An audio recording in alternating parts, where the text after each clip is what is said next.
Well, good evening, everyone. It's so wonderful to look around this hall and see how many people are here for this event tonight. So I'm really pleased to welcome you all here to the Metropolitan State University Dayton's Bluff campus. I noticed in the program that the organizers of this event, the Native Governance Center and the Lower Phelan Creek Project, expressed their gratitude to Metropolitan State for sharing this space.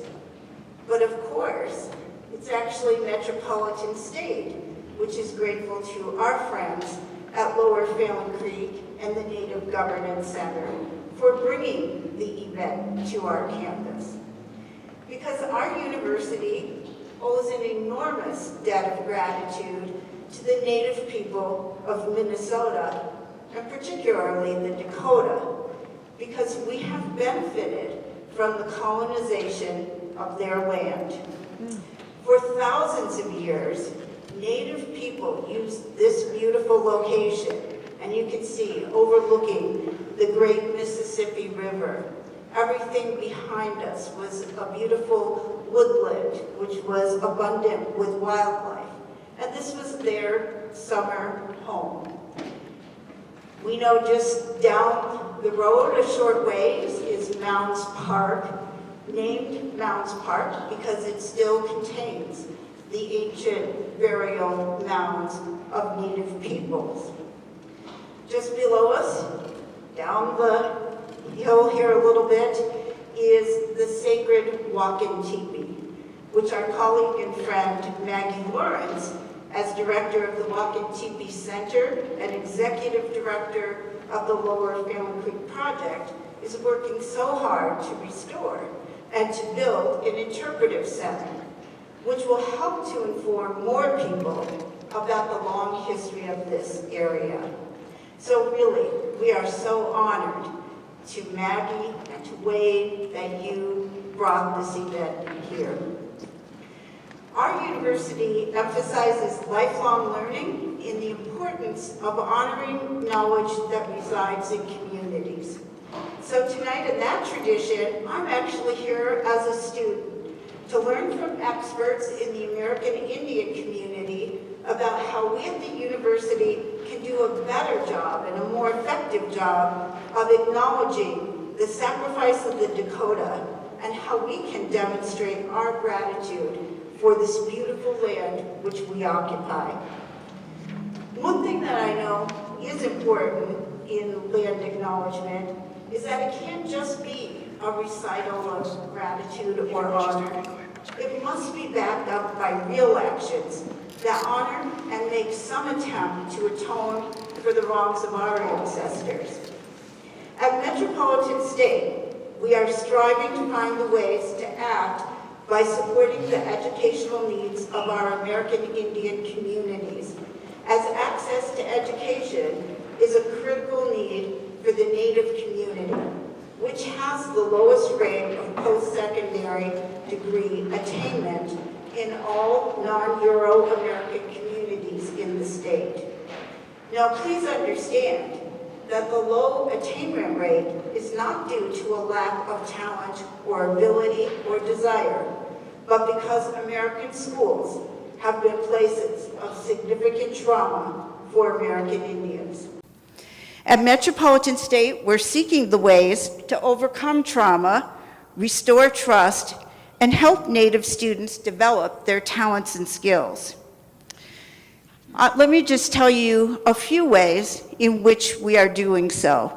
First, we are still one of the few universities in our state to maintain an ethnic studies department, which teaches several courses in American Indian history, literature, spirituality, culture, and language, and facilitates a major or minor in American Indian Native Studies. While it is extremely important for students to see themselves reflected in the curriculum, it's also important that the campus environment be welcoming and supportive of their needs. So one of the things we've done in this great hall, which has the flags of many nations, you will note that we have the flags of all of the American Indian nations that are here in the state of Minnesota. Well, Maggie, who was once an employee here at the university, when she was here, she made a significant contribution in helping us to create a university policy and procedure that acknowledges the place of smudging and pipe ceremonies on our campus and provides a process for their practice here, so that we really opened up that process and made it more routine and easier for those who wanted to engage in that. We also work to maintain American Indian staff as part of our admissions and student affairs areas. And David Isham, who is here this evening, works with American Indian students from recruitment through graduation. This continuity of connection for our students throughout their educational journey helps to promote academic success. Last year, we set aside a space on campus. This is a pretty compact campus, and we don't have a lot of extra space, but we found a place and then had our students work on designing and decorating it as the American Indian Center. This is a place where our American Indian students can call their own. They have swipe cards, they can come and go as they please. It's really a place of refuge for the community. They gather for food and fellowship. They don't have to worry if they would like to bring their children with them when they study. They can relax and be with each other.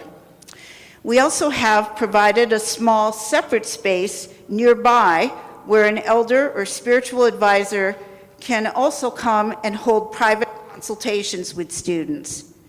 We know it's a small start, but we believe that from small beginnings, great things can grow, especially as more American Indian students find their place at Metropolitan State.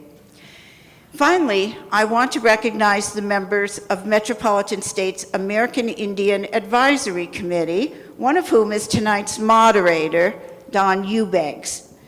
This is a group of American Indian employees, students, and community members who meet with me regularly to advise me on ways to promote the well-being and success of American Indian students. I am so grateful for their dedication and support and for their persistence in helping us to work through ways that we can be better. In closing, I just want to thank you all again for being here and for your interest in learning more about best practices in land acknowledgement. Thank you.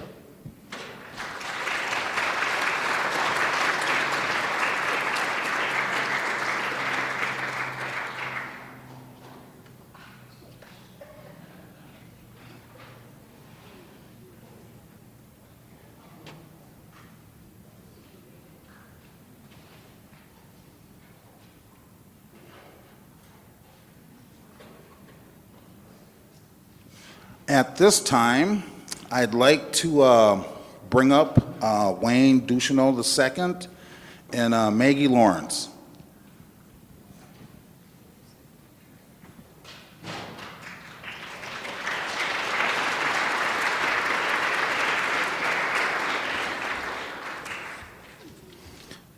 And I get to go first, and don't worry, I have an applause break built in. You guys will know when to clap. Hello, my relatives. I greet you with a good heart and a handshake. My name is Wayne Ducheneau, and I'm the Executive Director of the Native Governance Center, a Native-led nonprofit whose mission is to help tribes strengthen their governance systems and capacity to exercise sovereignty through leadership development and tribal governance support. When you boil it down, we support tribes and empower leaders because sovereignty matters. On behalf of our organization, welcome to tonight's event.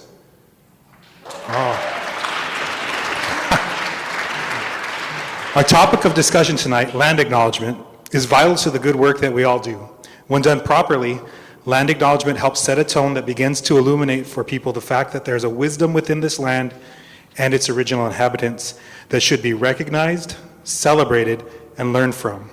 When this wisdom is listened to, acknowledged, It is a powerful resource that builds bridges, unites people of all backgrounds, and helps move us all forward in a good way. Thank you all for coming. I know you will find tonight's discussion helpful. Maggie. Thank you.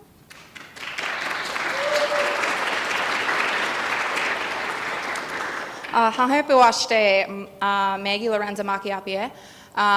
Good evening, my name is Maggie Lorenz, and I am the interim executive director of the Lower Phelan Creek Project, and director of Wakantipi Center, which is not built yet. So if any of you are confused or wondering where that is, it's in my mind right now, but it will be coming into fruition at some point soon, opening summer 2021. So.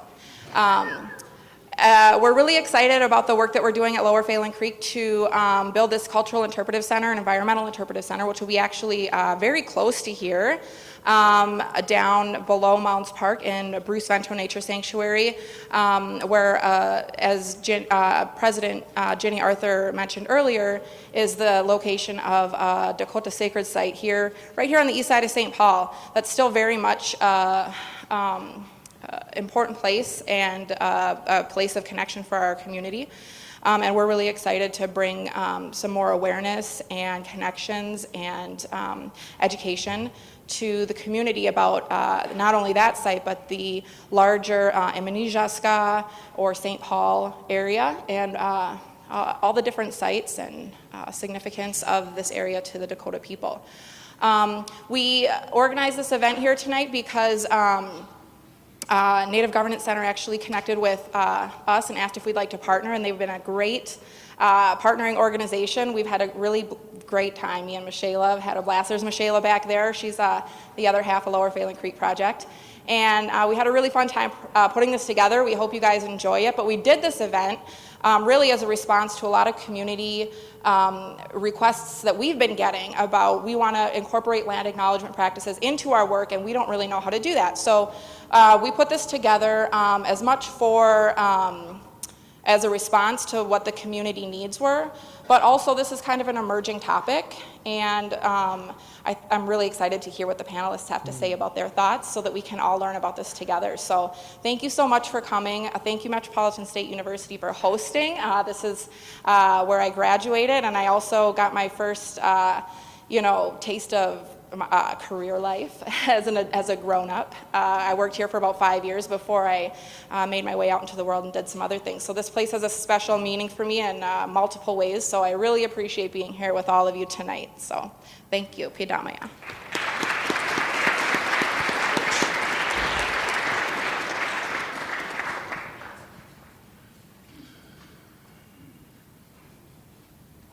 Well, we're almost at that time. Can you guys join me up here? While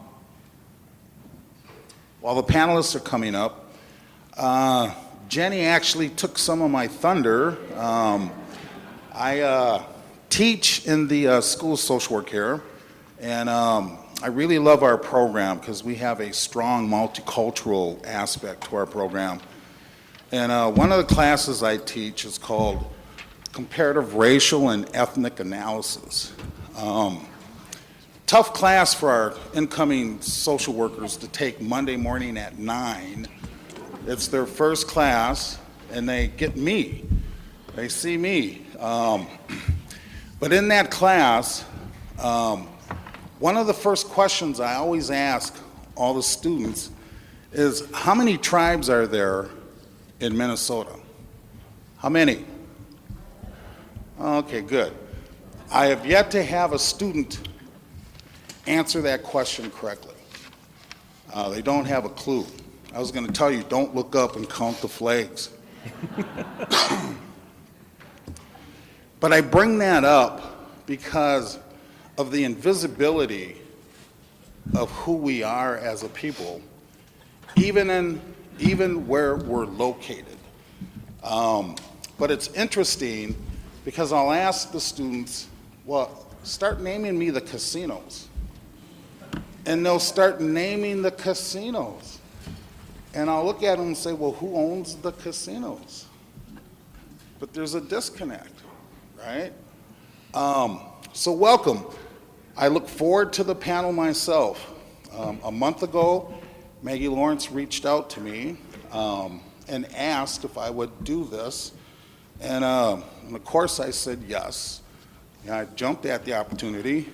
And then my next thing on my mouth was, what the heck is land acknowledgement, right? So what am I going to be facilitating? I didn't even know what land acknowledgement was. So I'm looking forward to tonight's discussion, and hope the rest of you are also. So to begin,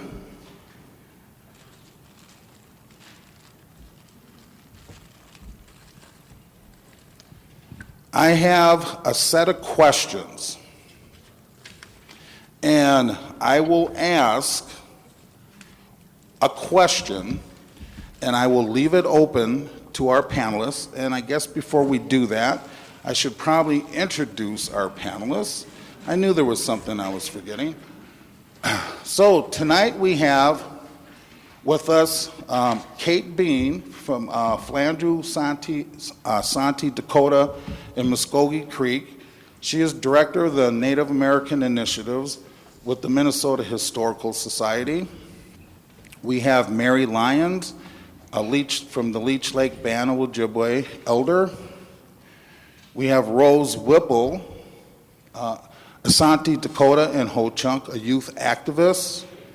We have Rihanna Yazi, Dene, playwright, filmmaker, director, performer, and producer, and she just informed me she's on sabbatical from her own company.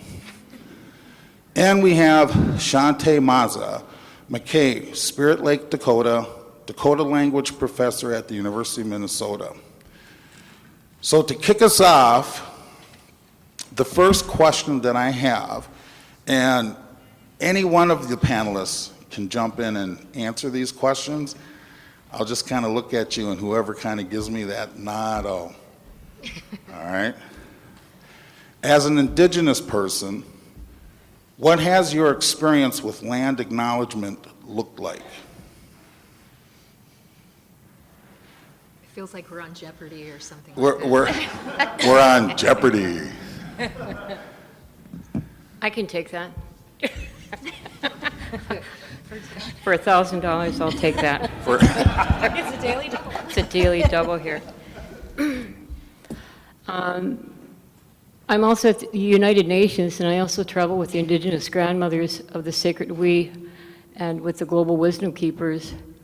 And so I sit in Iceland, Greenland, Germany, Peru, been around the globe quite a few times.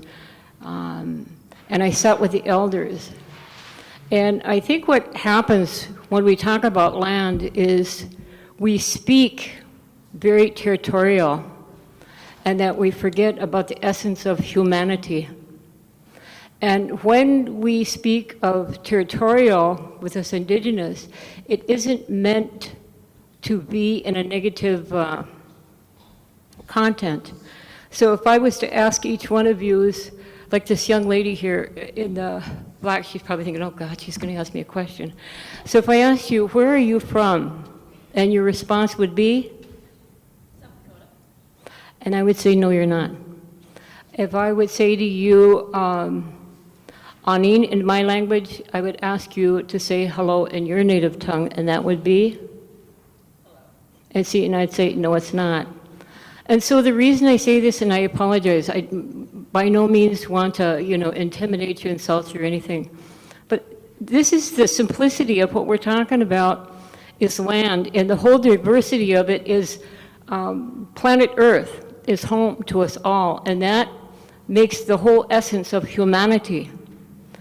And if we take it a step further and you kind of mix it up with history and out there, they say, what happened to us, we feel sorry for you. In return, we do a reflection, we say, what happened to you, we feel sorry for you. Because what happened is we were put together within parts of Mother Earth to be the gardeners. And for Indigenous people here in the Americas, We kept that essence, that knowledge of seed keeping. We know our gardens, we know our medicines. And that's why when we humbly look beyond our doorways at people that are visitors, we feel sad because you have forgotten some of your ancestors' ways. Because you were each gifted a garden, your ancestors' garden to care for. Does that make sense? You see, we want to talk in the essence of in a humane setting for you to understand who we are as Indigenous people. See, this free world, we don't see it as a free world. We just see it as home. And so when we talk about land, land is part of who we are. It's a mixture of our blood, our past, our current, and our future. You see, we carry our ancestors in us, and they're around us. As you all do. It's just that we know the identity of who we are. Because for myself, we speak of 7 generations, and all the stories of the 7 generations, the way it is told is correct. But being Madewan, it's for me is I know my mother, my grandmother, and my great-grandmother, the 3 generations that are behind me or on side of me. My daughter, my granddaughter, and my great-granddaughter. So I'm very honored to hold the balance. So I can teach my great-granddaughter who my great-grandmother was and teach her that way of life and who we are as a people and who we are as a land keeper, a gardener, of how we protect this land. And not only with land, it comes the essence of the 4 elements. You see, we entered into our mother's womb to grow for up to 9 months in water. And when we entered this world, we took that first breath, air. And then we felt the warmth, fire. And then we set our feet and we nourished from earth, our home. You see, we're all these 4 elements. So to me, when we talk about land and land acknowledgement, it is humanity and everything in this planet.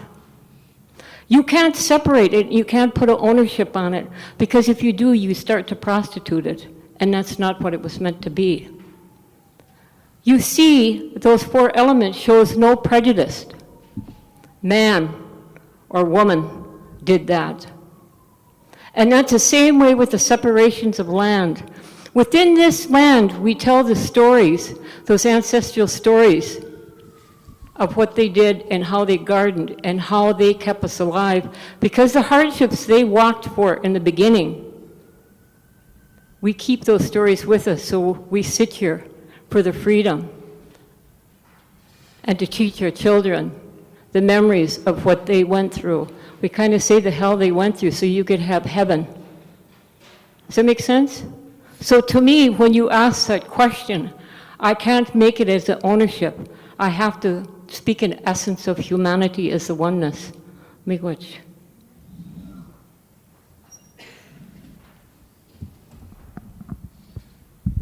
Ida Maya grandmother. Kate Bini Makiapie, Ahedipu Inde Meye, Damakota. When I think of land acknowledgements, I think of a lot of emails that I get asking me, how do we do land acknowledgements? Can you write this for me? Can you tell me how to do this? From people that I don't know.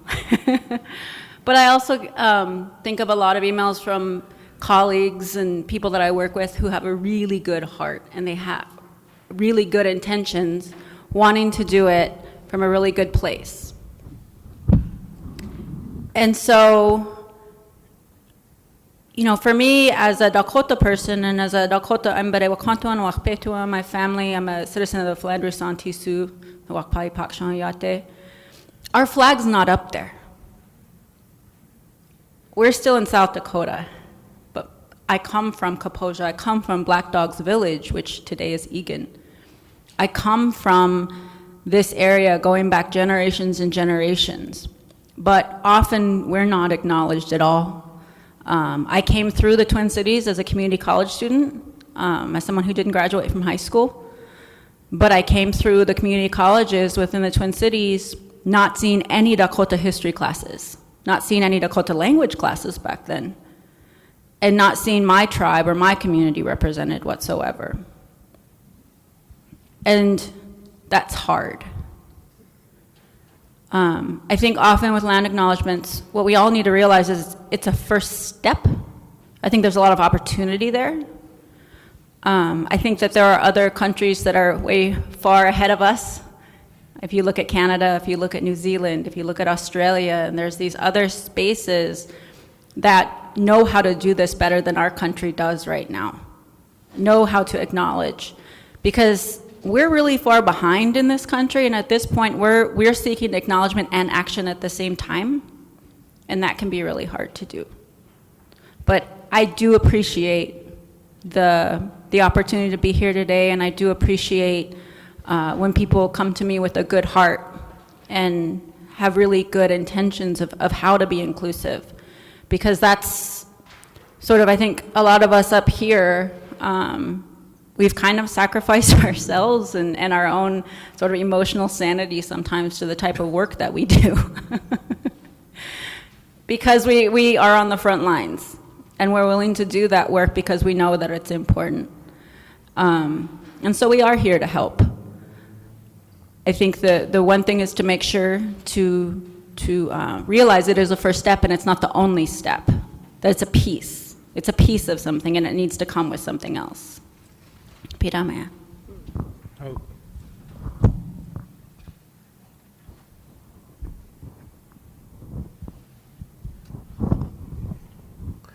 Homatakepi. Dakota chante mazish machpia chandu hupa hemia. Bewakantua Dakota miniwakoya ke he chomawapi atewe Dakota inawe chachat mahecha che inkpa he chowapedo. I say hello, my relatives. I'm Chante Maza or Machpia Chanduhupa, Spirit Lake, Dakota, Bedewakantua. And my dad is Dakota, my mom is Ojibwe. She is a citizen of the Turtle Mountain Nation. So I get to tell both jokes. Oh, okay. I've been asked to do land acknowledgements, especially the past couple years. And I've also been asked to do land welcomes. And I can't do a welcome. I cannot welcome invaders to my land that has already been invaded. So from Dakota perspective, our land has been invaded. The treaties have not been upheld. So when I give land acknowledgements as an educator, it's my job to educate and try and pass on in a good way and let people know that if you are not Dakota, you are illegally occupying Dakota land. Notice I did not call you illegals. That's different, you are relatives. But land acknowledgement, there are many kinds of land acknowledgements. So there are land acknowledgements that Dakota people give on an everyday basis. One of those is when in the springtime when I go for a walk around what you know as Lake Harriet or Bademakaska, we will put tobacco down in the lake to acknowledge the land, acknowledge the beings that are there, that are older than us. And also, I guess I didn't really think about land acknowledgement until about 20 years ago. There's an Ojibwe man, his last name was Primo, and he was telling me, I was out in your country, and I asked him where that was. He said, well, I went to the Black Hills. He said, I know that is Dakota land. And when I saw the sign that said, you're now in the Black Hills, I pulled my car over, and I acknowledged you and your people, and I put tobacco down. And I really appreciated that. That showed a lot of respect. But being a speaker of the language, a student of the language, a teacher of the language, there is another deep perspective that we have. The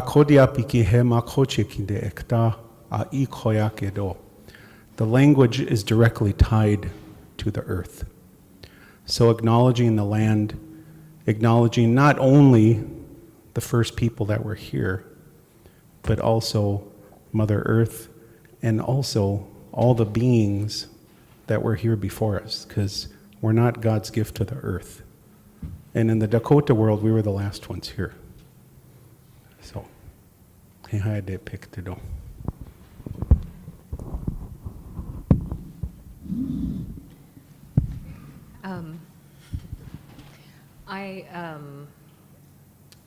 Just sort of looking over this question as Indigenous person, what's your experience of land acknowledgement looked like? So most of my experience of land acknowledgement has been in, yes, talking to it. Hello. It's like the senator from Massachusetts, please. God, these men.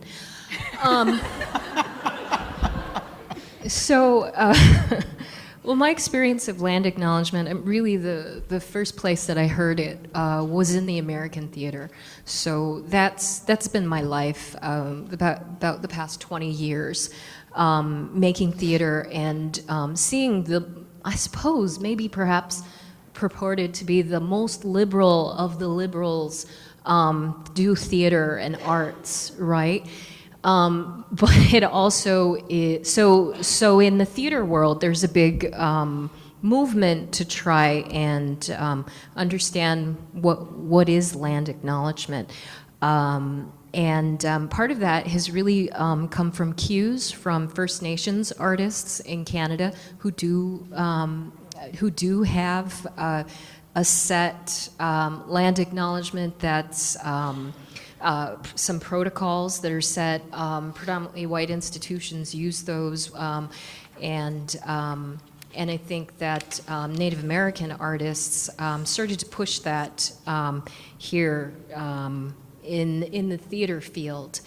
But I'd have to say that my first experiences with it, and still continue my experiences with it, seem to feel very grim, very sad, and very much like, let's take a moment of silence for those Indians who used to be here.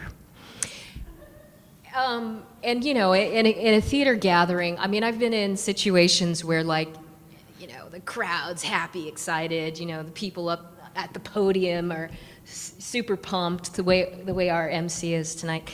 And then all of a sudden they'll say, and now we would like to stop and acknowledge. List of, you know, and then everybody stops. And then this just sort of like fear sets in, and this sadness and this solemnness and this sort of liberal white guilt sets in. It's like, yes, the lashing has come.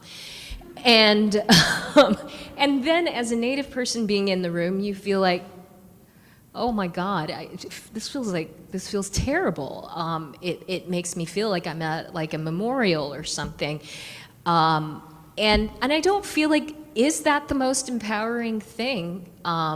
If the people who feel empowered during a land acknowledgement are the non-Native people, but the Native people in the room come away feeling sort of injured from it.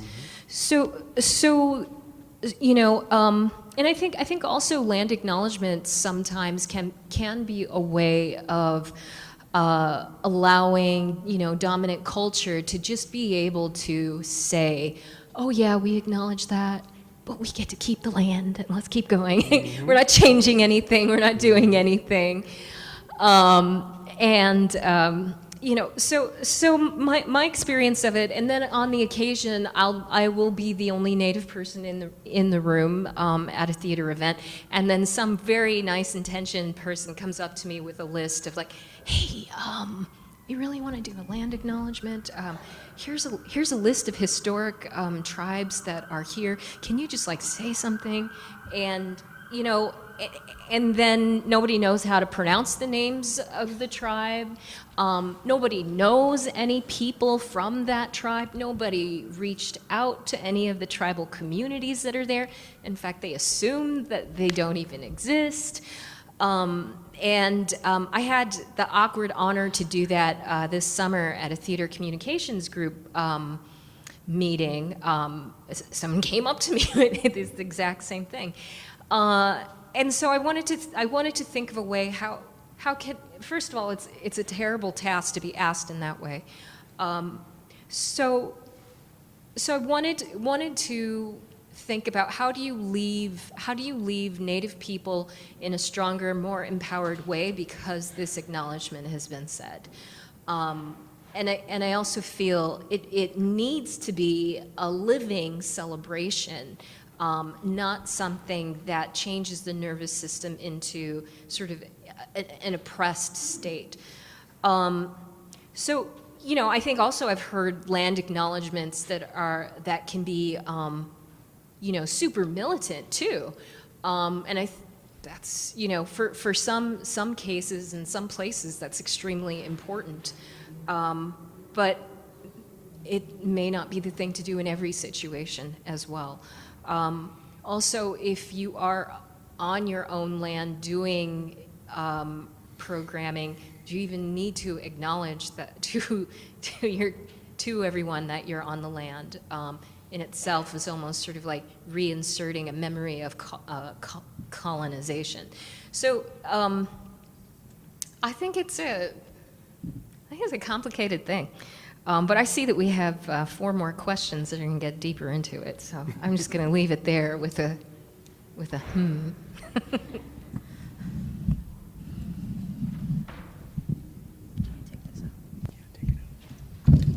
Oh no.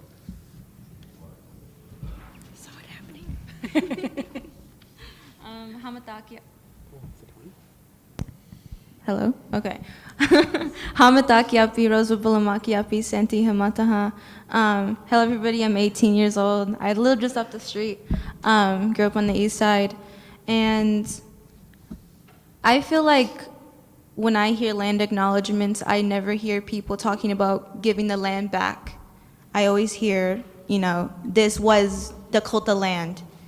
And it still is, but, you know, we're going to continue to live here and to occupy and to not give back. Because an important part of it is also giving back to the people whose land you're on, right? It doesn't just stop at the land acknowledgement. You know, there's so many things more that you can do, you know, besides just naming the land you're on. I feel like that's just the least you can do. And yeah, I feel like it's often done in such a sloppy way as well, with no actual research being done. And especially, yeah, like other people on the panel have said, most people don't actually speak to any Native person, and when they do, it's not in a good way. And so I think, you know, allies need to do better in, you know, learning how to, you know, speak to actual Native people about things, you know, not being scared and, you know, yeah, just not acting like it's such a taboo subject to speak about, you know, whose land you're on. And, you know, this is land that will be given back to the Dakota people, to the Anishinaabe people. And, you know, the Dakota people weren't the only people that lived here, right? You know, the Dakota people didn't just stay in one place. You know, we lived in St. Paul, and that was all we ever lived. You know, we traveled. You know, we traded. You know, Ho-Chunk people lived here. Anishinaabe people lived here. And that's where, you know, land acknowledgements can be tricky as well. Because, right, like, we were displaced. Like, my people live in Nebraska, but we're not from, you know, so-called Nebraska. You know, we're from here. But, you know, now we can't even call this place home anymore because we were displaced. So yeah, definitely. Let's move on to the next questions.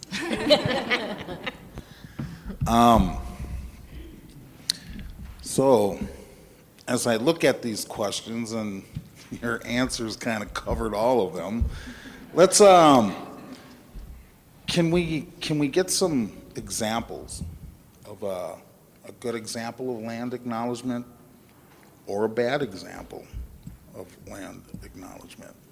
I can do that. Well, part of the things that I do, and I'm so glad they didn't do a summary of who I am as a person other than just being an old lady, you know. The journey that I've been through in this stuff of being an activist, I've been on both sides of the fence. And I think a lot of times we try to people please an audience of not only of our ancestors, but the opposing audience that are seeking our knowledge. So having said that, that was the nice way. So now I'm going to just say it as it is. You know, when you speak of land acknowledgement and stuff, and the reason why I say this is because when we speak universal, what I'm trying to say to you is we all have to be accountable for what happens to this planet. Because I know I am so sick and tired. I've got more miles on this old body than you'd even believe in. I told you I've been around the globe over and over and over again. I'm so glad we have Greta, all our Native American kids, our Amazon kids. I'm glad all our children are finally standing up because, see, they want to reap the benefits that we have. You see, we have destroyed this planet within the last 100 years. You take back 100, 120 years, so we don't have the technology that we have. We don't have the mining. We don't have the cutting in the earth to bring up this black fuel. So when you look at that, people think, well, you know what, this really doesn't affect us. But it does affect you, because I also sit with moms. I sit with everybody and anybody that has anything to do within the positive movement in the environment for humanity. Being Ojibwe, I'm a Dewan, is a rightful honor I have. But my journey to speak my truth is for humanity. If something happens in the Amazon, it's going to catch up to us. Something we do here is going to catch up to somebody in Japan. You see, air travels, and air carries everything. We are building more cancer hospitals. We are building more prisons. We have more freedom of alcohol, liquor stores all over the place, and that's the #1 killer in this planet. So when you talk about land to me, if it doesn't agree with me, it shouldn't agree with you. Because the other thing too, the United States of America, in this free land, we don't even get most of our food from here. And it's sad because 100 years ago, every one of us were organic. Now we have to go into the grocery stores or right down here in St. Paul and really have to figure out, you know, probably where we say organic is probably only 37%, I think somebody had said one time. Could be up and down.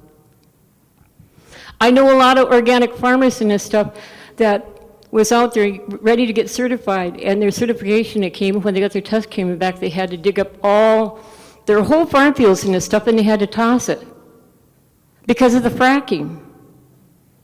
You see, there's a movement that's happening, and it's a slow death, and we're each killing ourselves from it.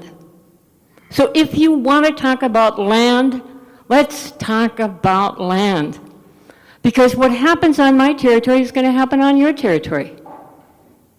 So that's who I am, is I am humanity. Because my breath is no more important than yours, nor vice versa. I believe in sisterhood, brotherhood, for the future of our children. Because see, I have a great-granddaughter that sits with 7 or 8 nations in her. I can no longer say white people. Because if I do, I will hurt her feelings. I can no longer say those black people, because if I do, I'll hurt her feelings. I can no longer say Hispanic, or I'll hurt her feelings. You see, the children that are coming up today are humanity. They don't see color. They're prejudiced. It's technology. So we have to wake up. We have to look at this. Miigwech.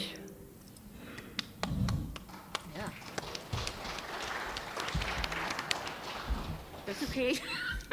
All I want you guys to be is healthy. And it shouldn't need an applaud. You should promise yourself, I'm going to do the best to take care of myself. So if I take care of myself, my children are going to be okay, and so are my grandchildren. That's all I ask. When I think of good and bad examples of land acknowledgements, first off, I think of the bad ones. There's a lot of them. But the good ones, if I like to start with the positive, the good ones would be my girls saying a prayer in the morning. You know, my little girls, they pray in the morning, they smudge in the morning. And a good land acknowledgement would be Bere Makaska. Recognizing and acknowledging our place names across this region. Taking away the borders that other people have put on this land. Bad land acknowledgements for me, you know, I remember about a year ago, I was living with my 2 little girls and my husband in a fourplex. And I was really frustrated because I wanted a yard. We had a dog. I had 2 little girls that were growing up. And I was so frustrated. I had worked so hard for a doctorate degree. I wanted to be able to own my own home. And I couldn't have that. Student loans and what we all live with. And all of a sudden I opened my email, and so my family comes from Bere Makaska, a community called Heato Tunwe, village to the side. After we left that community in the 1830s, we moved to a different site in present-day Bloomington. I opened my email one day, and a man who owned some condos in Bloomington wanted me to come and give a land acknowledgement to welcome all the new condo owners. I was so angry. I was tired, I was angry, I was frustrated, and I literally could not respond for a couple days. Talked to a couple people about what to do because I like to respond when people email me. Sometimes it takes a little while, but eventually I get back. And what I ended up doing was I went online to the United States Department of Arts and Culture. There's a great website, #Honor Native Land. You can go there. There's a whole curriculum, there's a whole guide. There's a lot of great videos. Local artists like Marlena Miles are included in that. And I just took the link and I put it into the email and I sent that. And they replied back and said thank you. And I think, thinking about land acknowledgements, you know, what is the reason for doing it? Why are you doing it? It's important to think about that. Are you doing a land acknowledgement because you want to make yourself feel better? Are you doing a land acknowledgement to appease some sort of guilt? Or are you doing a land acknowledgement because you agree that education is really important? Is there something that can come out of it? Is there something that people can walk away from it with? Is there something they'll learn? And I remember sitting with Rihanna at the Indian Center just a couple months ago, and we were talking about land acknowledgements. And we were talking about, you know, how do we educate about the village sites in the Twin Cities? Black Dog's Village, Kaposia, Shakpe's Village. How do we let people know about these spaces so that, and our own communities know about these spaces so that we know where we really come from? I mean, some of the better land acknowledgements I've seen are within our own Native communities where we're acknowledging each other and being respectful. And that's a beautiful thing.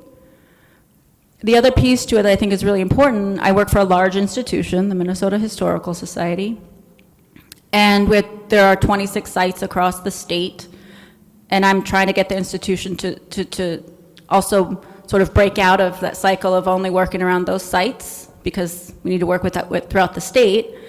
But one of the things I've noticed is that when people come to me and they say that they're having a really hard time giving their land acknowledgement because it doesn't feel right, that's a sign. Self-reflection. Being able to figure out, why am I saying this and it doesn't feel authentic? What do I not know? There's an opportunity to learn there. And I think that's really key for people to understand. So even though I'll talk down on land acknowledgement sometimes because I get so many requests about them, I do think they're very valuable and incredibly important because there's an opportunity for learning and there's an opportunity for education. And that's a positive thing.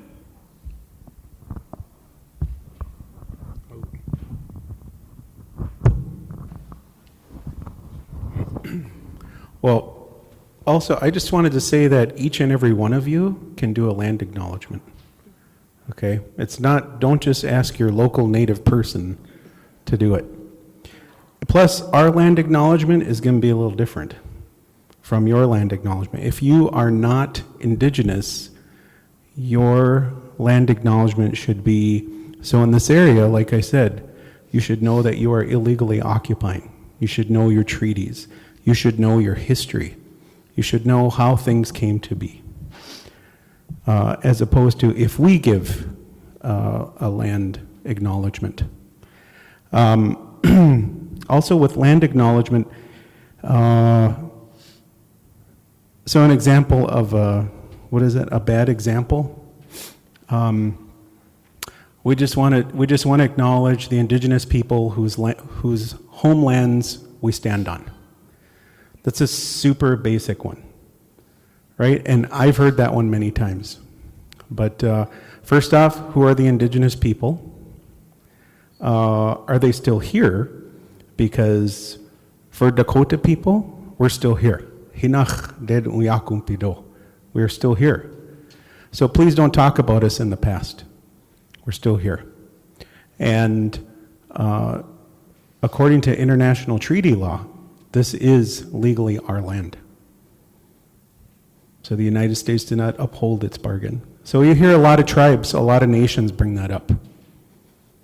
Okay, so that's one thing that you need to educate yourself, not only whose land you're on, the treaties, the history of the people. And here it's not too hard to find out. We teach it in the universities now, right? Or you can go to the Minnesota History Center, things like that. But a good example, I liked the president's acknowledgement. I would add, though, to those things, as Euro-Americans, as illegal occupiers of the land, what are you going to give up? So giving back the land, first and foremost, that's our focus. And I will tell you, because every history class that I teach, most of the students are Euro-Americans, and they will say, the U.S. will never return land. But it's happening around the world. It's already happening in the United States. So my wife and I went to New Zealand this summer, and we didn't even know it. And we were in a section of New Zealand that this area, that the university, the town, all that stuff sits on, all of that was given back to the Maori people. So they still had buildings, they still had cars, they still had lights, they still had electricity, they still had white people there. They just have new landlords. Okay, so land return is not this crazy thing that's never going to happen. It already is happening in places, and it is happening in pieces here. So something to think about. But a land acknowledgement, just simply saying we are on this land, and like somebody else was saying, is it stolen property? Are you occupying stolen property? I presented in a classroom last fall, and there was an Ojibwe man there, and he did a great example. He walked up to a student, he said, hey, can I borrow this? And he took his backpack. And he said, what's your name? And the student said, John. He said, okay, I acknowledge that this is John's backpack. And then John went like that for his hand to reach out, and he said, oh, you want it back? And John said, yeah, can I have my backpack back? That's mine. And he said, I acknowledge that this is John's backpack. It's the same thing with the land. We acknowledge that we are on Dakota land. Are you going to give it back? Are you going to give your students free tuition into the college, things like that.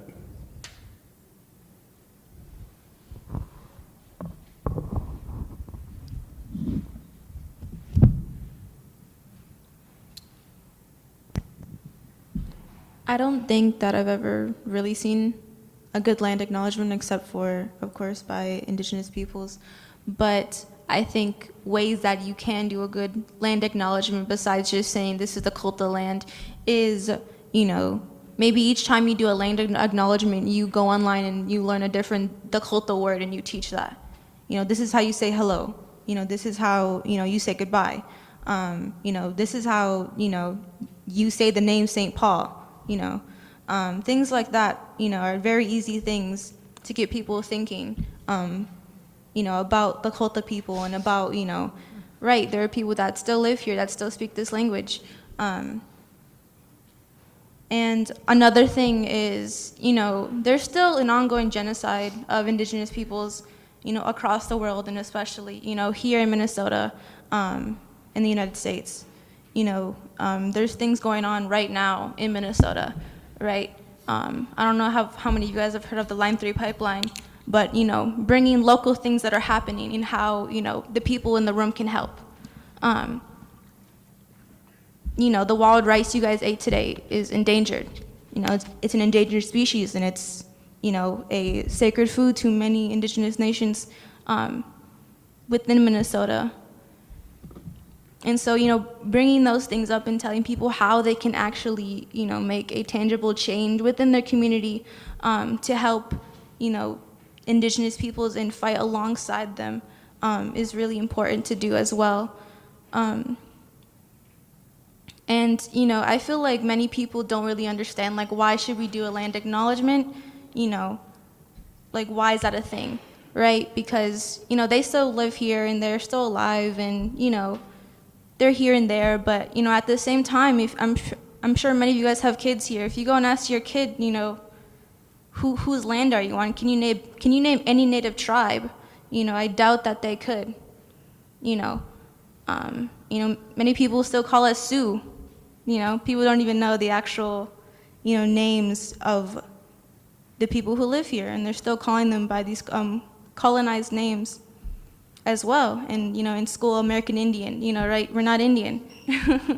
And so it's really just, educating yourself, your children, your peers, that goes along with land acknowledgements, right? And these are also things you can just Google, right? You have a phone in your hand. You can Google these things whenever you want to, right?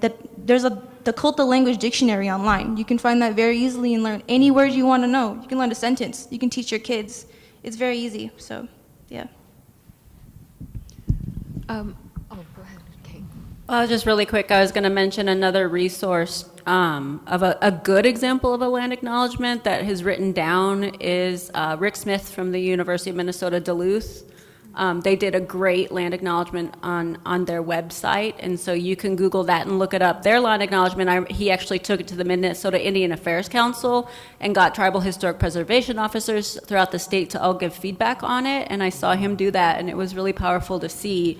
It is a long one, but it's really, I think, well articulated, and so that's available online as well. I've seen good examples of land acknowledgement because native people making them because they understand the complexity and the care and protocols and people in the community to talk to.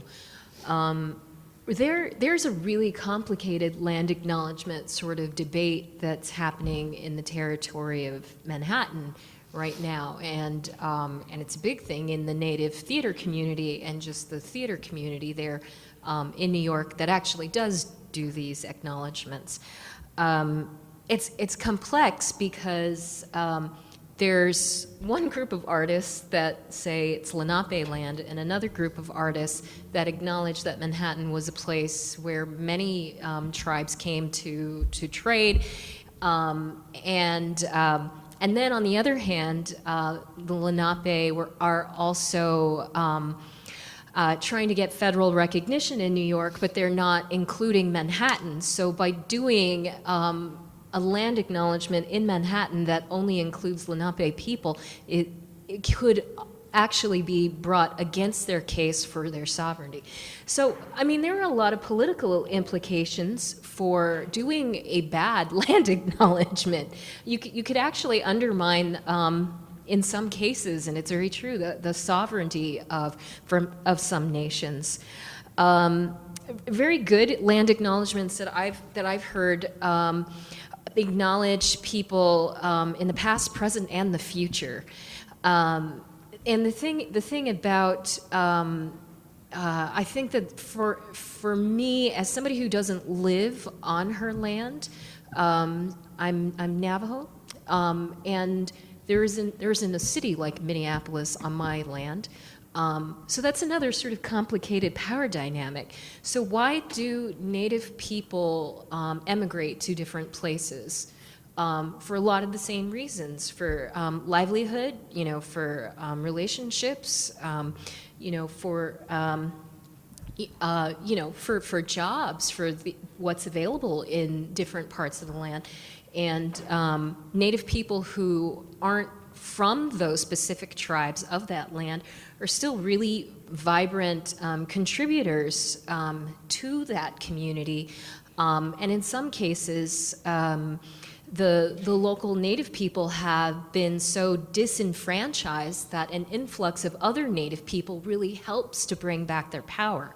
So then when you do a land acknowledgement that doesn't acknowledge the contributions of other Native people throughout who have been contributing, it's an interesting and tricky thing. I think, first of all, we should recognize, the autonomous people who are there, absolutely, and also make sure that we're not undermining any of their political and sovereign rights.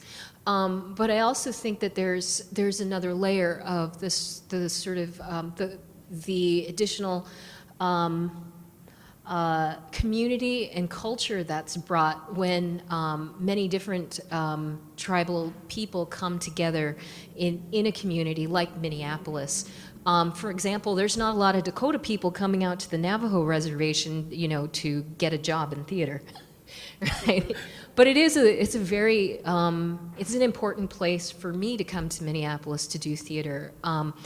I think also it's complicated because I think what's inherent in Native people recognizing and acknowledging land is understanding the situation from which they've come, but also the fact that, like, for instance, my theater company, it focuses on Minnesota tribal communities and artists, and so that's always been our first focus, because this is that land.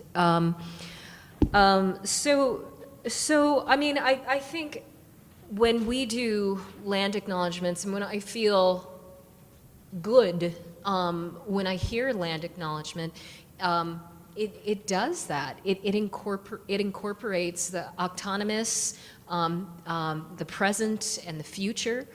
And because we also just want to say that by saying this land acknowledgement, we're strengthening Native people, so we're actually creating more space in the future for more Native people, more Native power to be in the hands of Native people.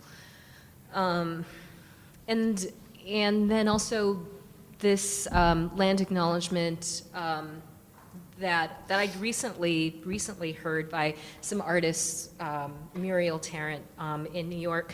She had gone to the different territories of New York of communities that had historic trading routes in Manhattan, and she'd done exactly what Rick Smith had done in a sort of way. She'd gone to each community and talked to those leaders and said, does this land acknowledgement statement, does that make sense to you? Do you have any feedback? Do you even think it's a good idea? So I mean, I think ultimately it's about asking and reaching out and creating relationships with Indigenous people to find out what the answer is.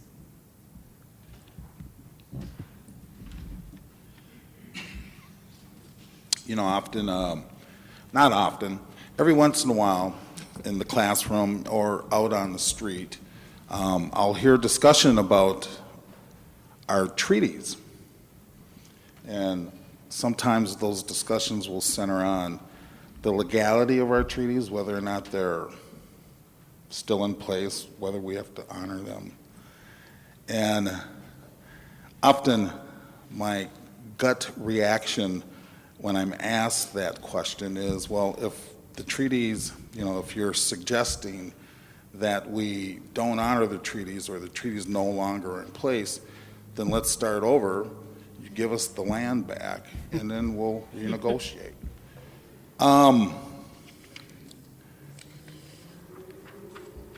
So, if there's anything that you would like to say to the attendees this evening in terms of action that they could take on land acknowledgement after leaving this event, what might that be? I'll go. I'm on the final one, the Jeopardy. This is winner take all. I think this is an extremely difficult subject, and you can see within the room, as well as all sides of the fence, it's very uncomfortable. This is a very uncomfortable topic. And when I speak, if my great-granddaughter doesn't understand what I'm talking about, and if my father was alive to this day, he'd tell me, shut up, you know, you're just wasting breath. So he would also say to me, too, you know, if you have a grandiose thought, shut up. That was his favorite thing to say, and we'd have to be quiet, right? And you have to ponder on that thought. But my challenge to you, like I asked this young lady, I was in upstate New York. After the UN, I go up to the Omega and go to other places, not up there, the watershed and places around it, to the schools and talk a lot about culture and what happens, you know, with the land and a lot of the environment. And I seen the audience, what a great opportunity when we walked into the audience of a school, elementary school at this, right? So what do you say to elementary school kids? Because they're going to believe everything you have to say. So you could go in there and just tell them the world and they're going to believe you, right? But then you have to walk away thinking, oh my God, they're going to say that old lady told me this, and everybody from there on after is going to say she is a liar. So I had to look at truth. So my challenge to you is this. You see, we would like you to know who we are, but we also would like to know who you are. So when we say, who are you?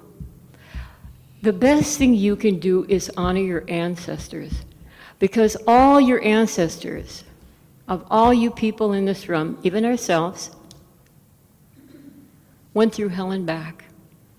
So you could be sitting in these chairs, having a comfortable life, while they suffered. So honor them. Be mindful of who they are. So that's why I say, you never say you're a white person. You say, you know, I'm Swedish, or I'm Norwegian, or I'm part Chinese, or whatever it is. My grandmother was, or my grandfather was. And say one word in your native ancestral tongue. Learn how to say hello. And so when I said this to the elementary school kids who were talking, so I asked the kids again, tell me where you're from. This one little girl says, well, I was born here. I was born here in Middleton. But I'm going to go home. You cut me off. Oh, there you go. How dare you. But I'm going to go home and I'm going to ask my grandmother where her grandmother was from. I like that. So we asked the other children that came, you know, can you say hello in your language? You see, I was looking into the arena of children, and a lot of them were Indigenous. And they were trying so hard to fit in that they forgot their ancestors.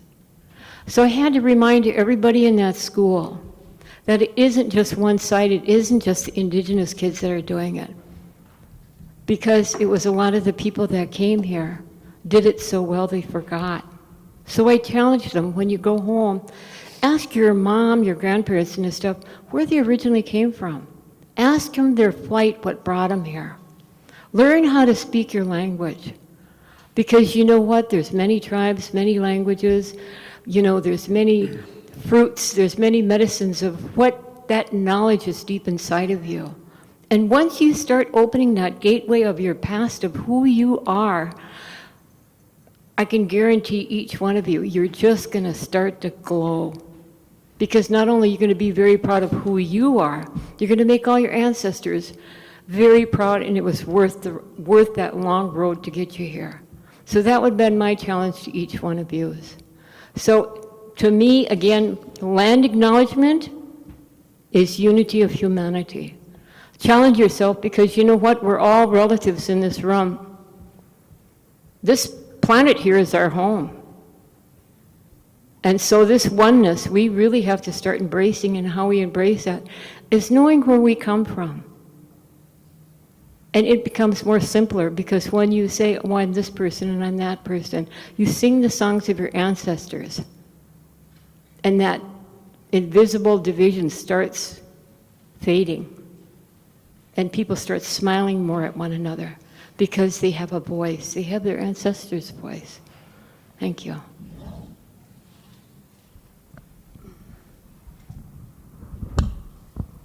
I think that I really like one of the things that Rose mentioned here and that grandmother just mentioned about incorporating language. I think we need to incorporate our language wherever and whenever we can. We're at that point. We're always at that point where we need to do that. And help with pronunciation. We've got some great educators around the Twin Cities to help with teaching language, some great language tables that are going on around the Twin Cities. We can always use allies to support our work, and I see some great allies in the room here that's helped my family and my work. I think that one of the things that Rihanna said was really focusing on the positivity of who we are today, not having it all in the past tense. I think that truth-telling is incredibly important, and I think that for a long time, the truth of our truth and our experiences weren't acknowledged and haven't been acknowledged, and sometimes still aren't acknowledged. And it's really delicate to figure out, how do we talk about this tough stuff in a way that's healthy and productive sometimes. And so, well, in my house, we're really obsessed with Molly of Denali, this show on PBS Kids, which is this young Alaskan girl. And they have such a natural way. I really appreciate the show because I have 2 little girls, and I was struggling one morning to put on their shoes, and they were glued to the TV, and they were talking about fry bread on the TV, so my girls got all excited. But then Molly of Denali, her grandmother, someone came up and they were talking about boarding schools, and they were talking about losing their language. And my daughter goes to a Dakota immersion school, and she was watching it, and it was so natural to her. It was regular life. It wasn't only rooted in trauma because it was real. It was reality. It was her reality, and she saw it. And it was so natural for her, she loved it. And I literally looked at the TV and said, thank you. As a full-time working mom, I needed the help. You know, I do a lot of work, but sometimes I have to stop and remind myself with my own kids. And figuring out, how do we talk about the truth? How do we talk about our real experiences in a way where we're talking together and not being divided is incredibly important. Because what I learned from my kids is that when I take them to Fort Snelling, when I take them to places and tell them the truth, instead of, people at my work at the Historical Society have said, how do we sell it? How do you sell that? How do you sell genocide? And it's like, that's not what it's about. And what people come to realize when you start talking about truth-telling at these spaces is that my little girl goes into that place, I tell her the truth of the experiences of our family, and she already knows some of it. She recognizes some of it. She walks out of there feeling empowered because she knows that she's strong, and she knows that she comes from strength, and she feels good. And so there's a way to teach about tough histories, and there's a way to acknowledge the past that empower our young people. They're in a different space than we were and than our parents were, and they're ready for that, and it's really beautiful. Pirama.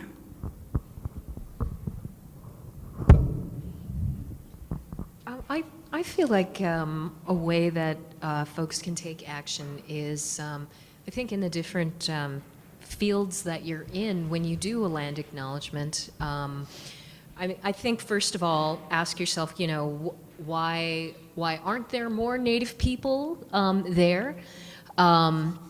Why, if you're in an educational setting, why aren't there more Native teachers? If you're in healthcare, why aren't there more Native doctors, nurse practitioners, et cetera? Ask those questions. If you're in a literary setting and you're opening up a, book plenary or something, also ask yourself, where are those Native authors? And then do the homework. For reaching out to people first, but also in these spaces, power dynamics are a huge thing. You have the ability to help disrupt the power dynamic that you have, and bring in and recognize Native people who have been doing this work. So perhaps you can mention if. Say you're in a literary setting, you can mention all of the Native authors or playwrights that live in the area, but maybe they're not in the room. I think the important thing is to really acknowledge the living presence of Native people around you, and I think that's sort of the bottom line of this land acknowledgement is not, it is acknowledging the living presence of the Native people around you, and it is trying to bring them into the room, because of the historical deficits and barriers that have kept Native people from coming into these rooms. So that's something that I, in the Native theater field, I challenge. And when I was doing the land acknowledgement that I had to do 5 minutes to big group of folks, I wanted to mention. We were in Miami. I wanted to mention, well, there are definitely Native writers and playwrights and actors and artists in this city, but you don't have the names of them. But because I'm a Native theater artist, I knew a couple of Native playwrights from Miami, so I mentioned and brought their names into the room. But I think really it's about, you have the ability to disrupt a power dynamic, and that's what a land acknowledgement is there to do. So, so do that. Where do you have the power to disrupt it and to offer that back to Native folks? Or remember that they have it. Well, just a few last things. There's a term that a lot of Indigenous people have been using for about 3 decades now. I've been using this term decolonization. And land acknowledgement should really be part of decolonization. And decolonization is about the colonizers and the colonized coming together, raising consciousness to learn, like we were talking about, truth-telling, the facts of what has happened. So locally, why are there not many Dakota people in Minnesota? What has happened? So textbooks, things like that will say, they were removed, or they moved westward. But especially if you're a scholar here, one of the things that I challenge everybody to do with a land acknowledgement, use the appropriate language, do not use benign language. So talk about, use the terms genocide. Genocide was perpetrated on Dakota people by the United States government. You name the act, you name the perpetrator. Also, ethnic cleansing, forced removal, those type of things. So truth-telling, but please don't use benign language. And again, use it as a tool to educate yourself, educate others. And I was just thinking, when we travel as Indigenous people, what type of land acknowledgements do we give? So when I went to New Zealand this summer, I acknowledged the Maori people in my language first, which they loved. I mean, they do the same when they travel. But I was trying to think of what components I have. I thank them for allowing me to come onto their land and say what I have to say. But I've been invited too. That's the other part. So when we travel, especially academics, we've probably been invited by the local Indigenous people. So again, our land acknowledgements might be a little different. But just wanted to encourage you once again to learn the history of the land and use the appropriate language. Don't sugarcoat it. A great resource for learning the history in Minnesota is a book called Minnesota Makoche, M-N-I-S-O-T-A, Makoche, M-A-K-O-C-E, The Land of the Dakota by Gwen Westerman and Bruce White, if anyone is looking for any resources.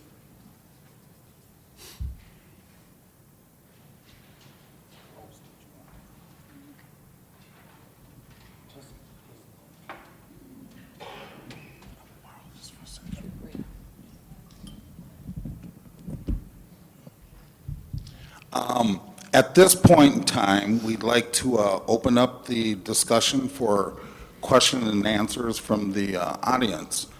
So we have two young women with mics. So if you have a question, raise your hand and we'll try to get one of the mics to you.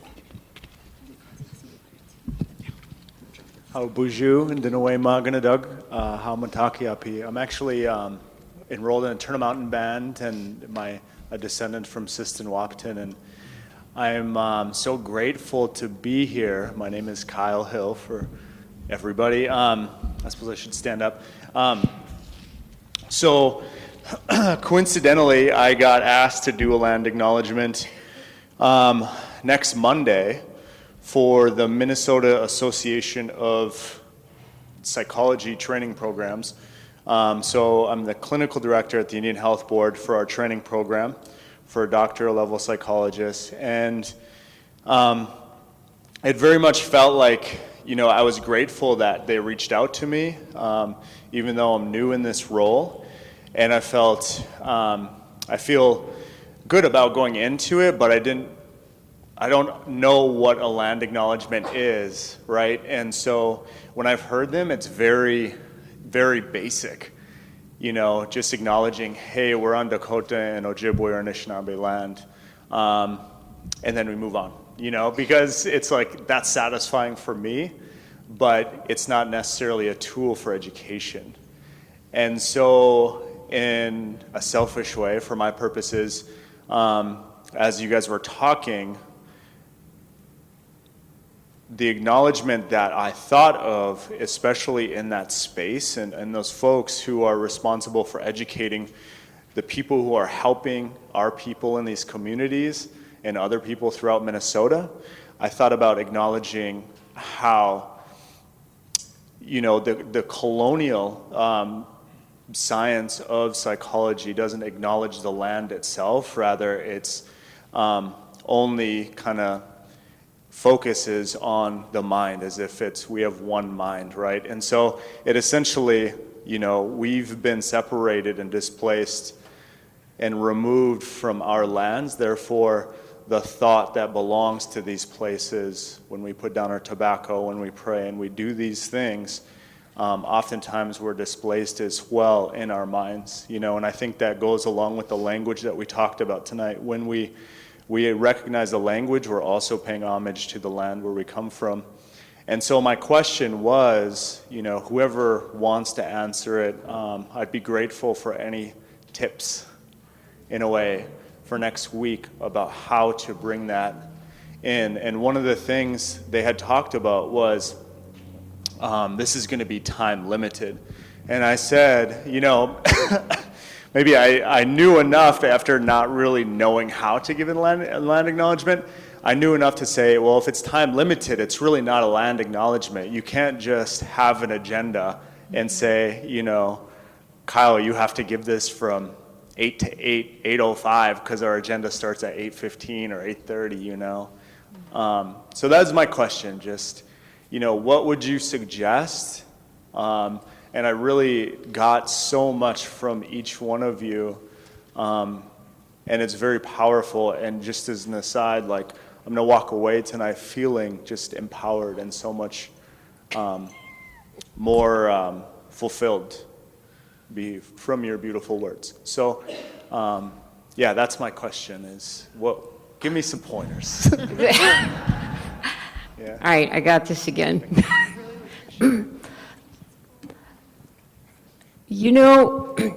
See, I think for me, I think I have to look at these young kids. Geez, I remember being young once, and I'm so honored to sit with these young folks because they know so much. And I'm from the era where I was silenced. We were forbidden to speak our language. There was only certain times we'd go off the reservation. So, I come from that, where they have a lot more freedom than I did as when I was younger. So part of me still has a little bit of that anger in me. And having said that, I have to look at the possibilities that sometimes I have to set that anger aside to make sure that I pave this road. That's why I would say for humanity, that's my empowerment button, is when I have to say that instead of an individual. And when you were talking about that, to me, when people, they're so careful on what they're saying.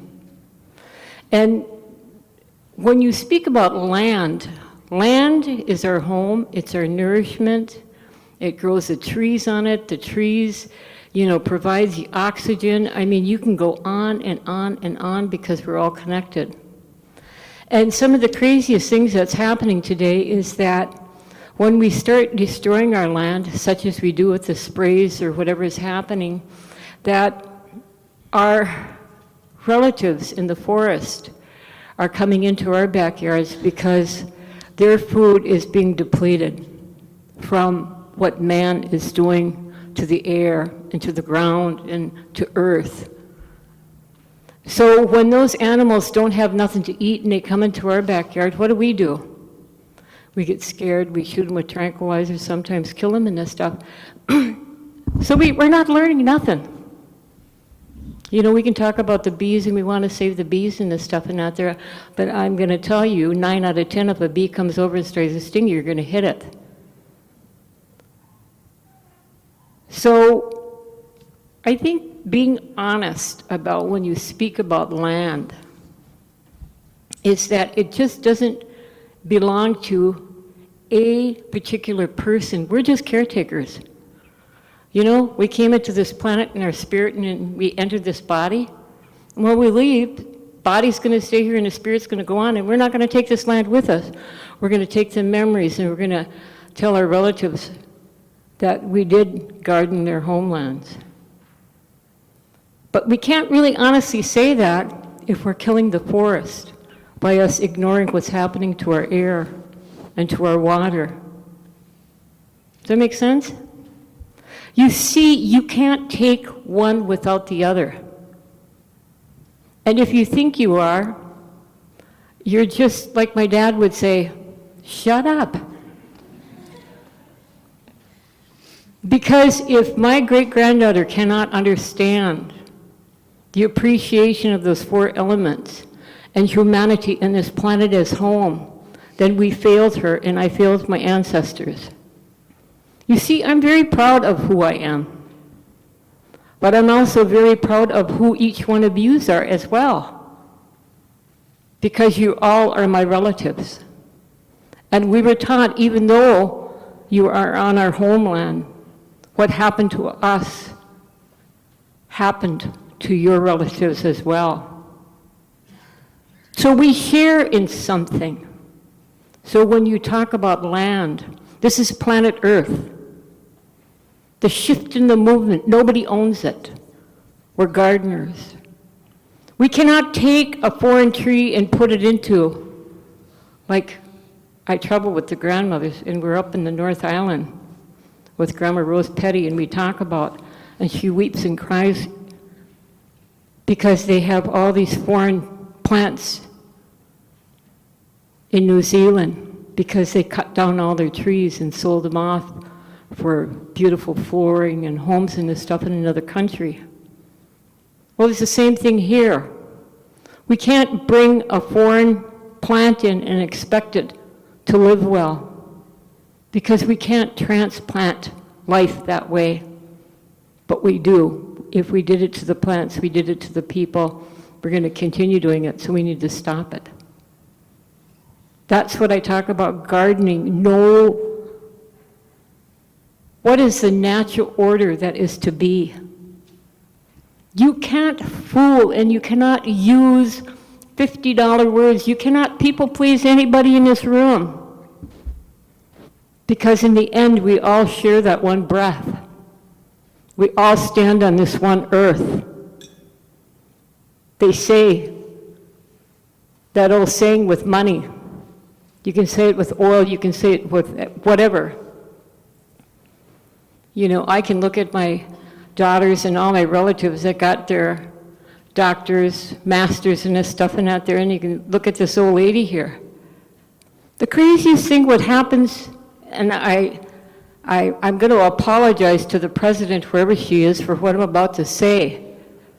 But the trickery of the humans, is you guys will die with a debt of still paying off education, but in the long run, you're going to come back to the indigenous people of this land to seek your answers. Isn't that sad? Because the answers are the most simplest things. Somehow within 75 years, you were fooled to spend this outrageous amount of money to have a $50 word before you, and you come back to the indigenous people that some of us may only have a 6th grade education, and we'll tell you about that breath. So be honest.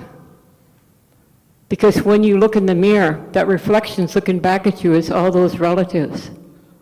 Don't look at it in shame. Be honest.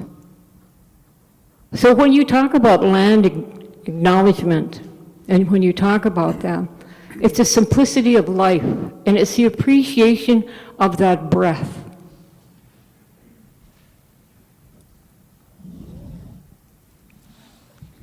Do we have time for one more question? Yeah, are there any more questions?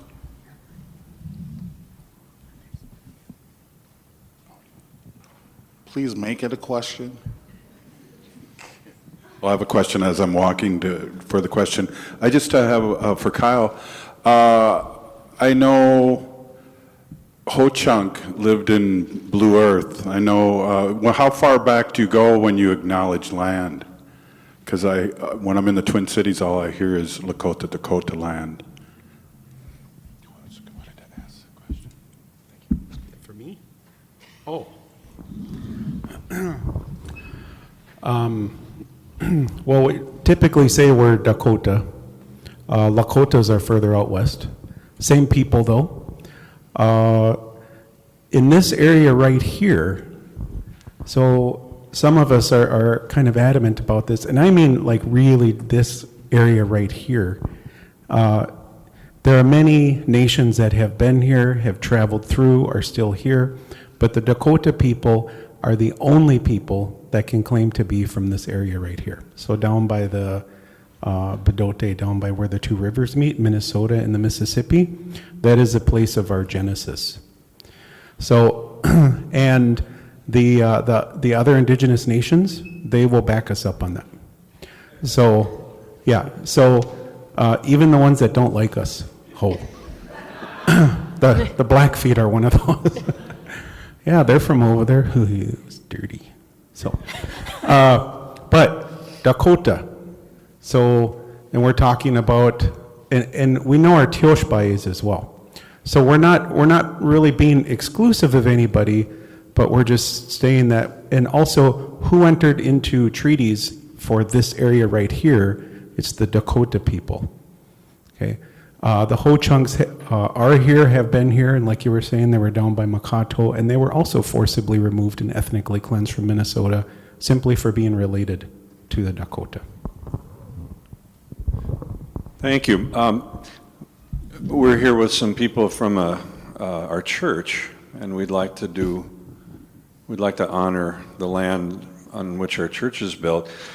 And I think as people who are budding activists, as white people that are becoming aware of so many things, and I don't want to speak for anybody else in the room, but I suspect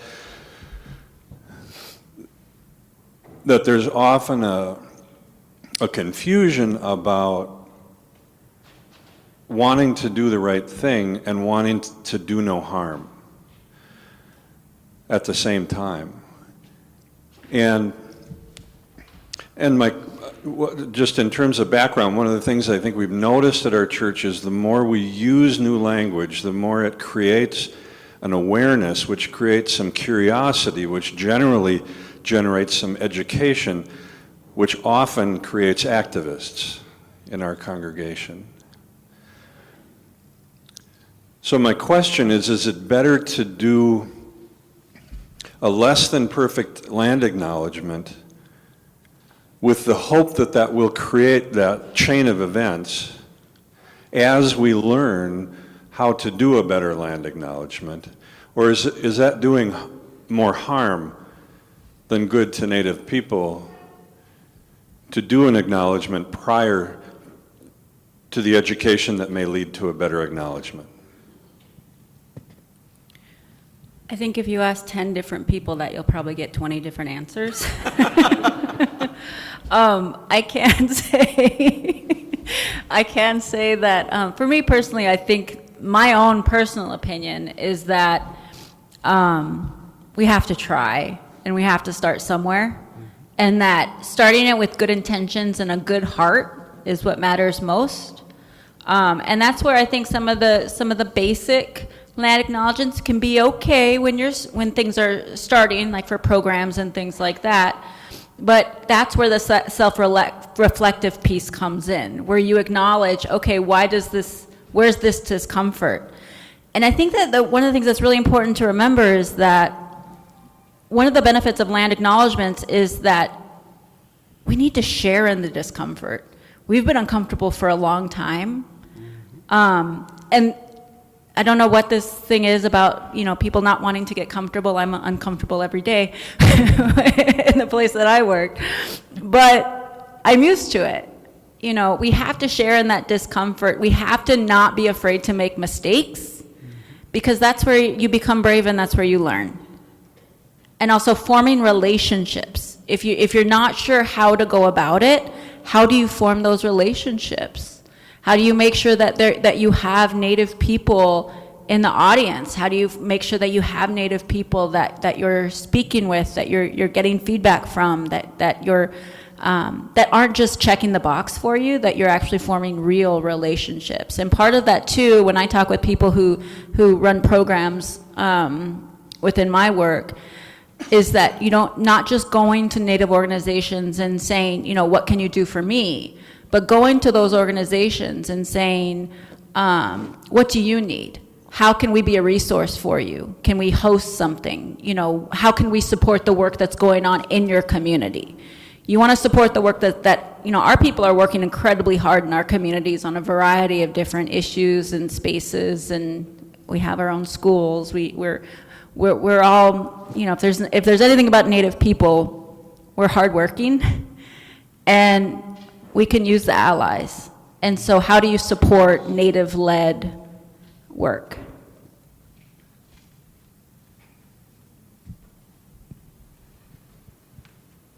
Can we do one more short question, anybody?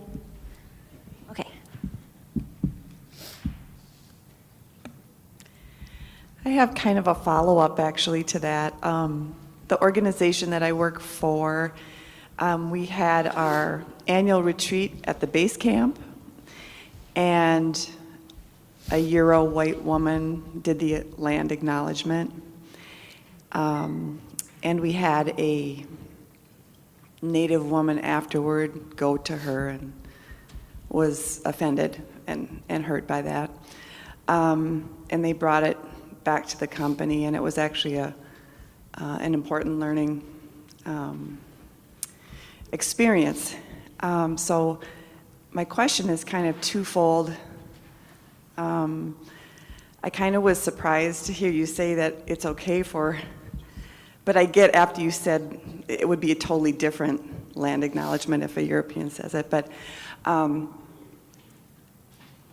should it be acknowledged at every large gathering? I guess my question is, we probably have quarterly type of big events, and also, if you get asked to do a land acknowledgement, do you have a basic response with a fee schedule? I think we'd want to be sure to obviously compensate well.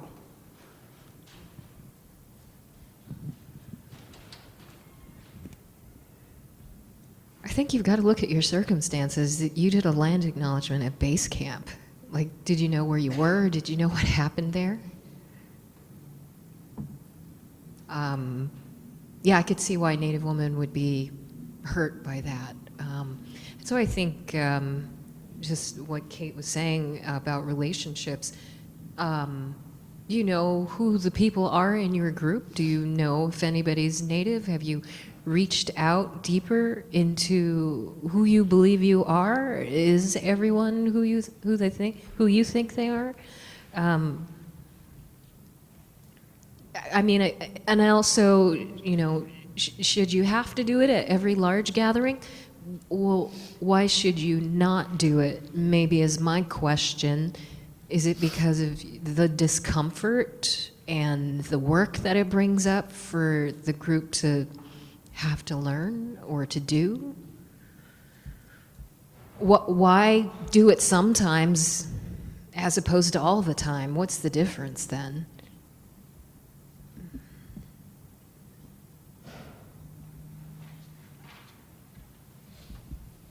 Yeah, I think you have to look at, I agree with everything Rana just said, and thinking about why are you doing it?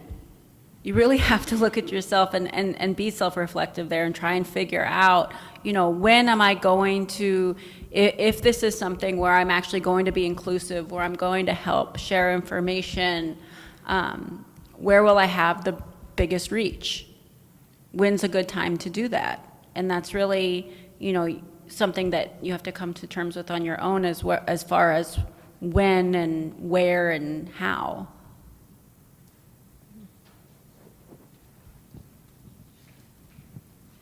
I know I'm not on the panel, but I just wanted to give my perspective, I guess.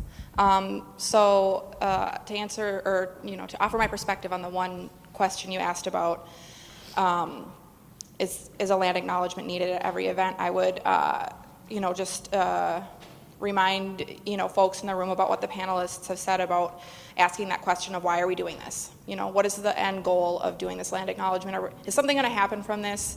What are our intentions for doing this? Are we trying to raise some kind of conscious awareness in this organization or group? Are we trying to start building some kind of relationship with the Native community? Are we trying to do some work that's going to benefit people in this community? Why? What's the reason? So that, answering those questions, I think will answer that question of when it's appropriate to do a land acknowledgement. The other piece about whether a Native person should do a land acknowledgement or maybe a non-Native person and what the difference is there. My personal opinion is I love it when I see other people who are non-Native doing the work because a lot of reasons. One is because we're all super overworked in our community, as Native professionals. We have so much on our plate, and we are a small population of people. And so, as Kate was saying, her email box is constantly full of requests from people from all over the place that don't even know her, asking her to do a lot of emotional labor for free. And that brings me to the next question you asked about compensation for these kinds of things. So I would suggest that, yeah, building relationships is really important, building relationships with Native communities, but also not expecting them to just come in and share their knowledge, share their history, share their pain, share their trauma, share their personal experiences with you, and then offer them nothing in return but saying, we really appreciate you helping us, and now we're going to do a land acknowledgement maybe down the road some point. So I think that the way that you enter into a relationship with a community or an individual person is really important too. An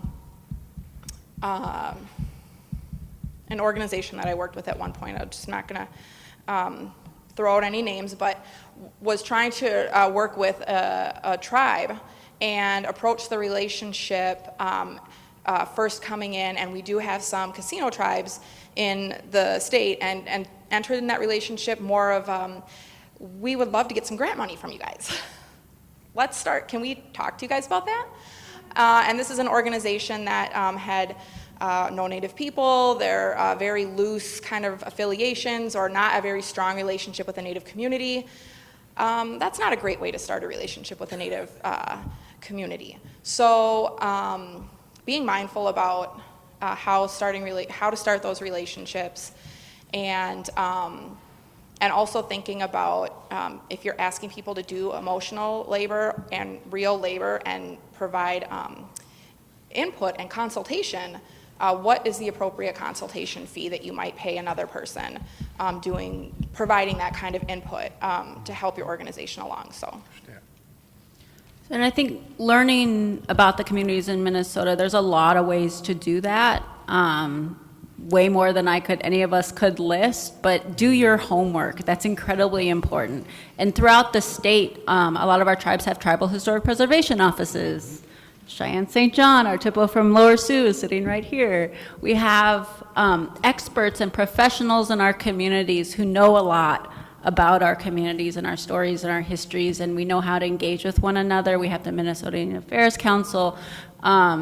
We know our stuff, and I think making sure that people are paid for their expertise is incredibly important. I'd like to thank everyone for coming out this evening. I'd like to thank Maggie with the Lower Phelan Creek Project, and Wayne from Native Governance, and the rest of the Native Governance stance that helped put this together, fed us, registered us,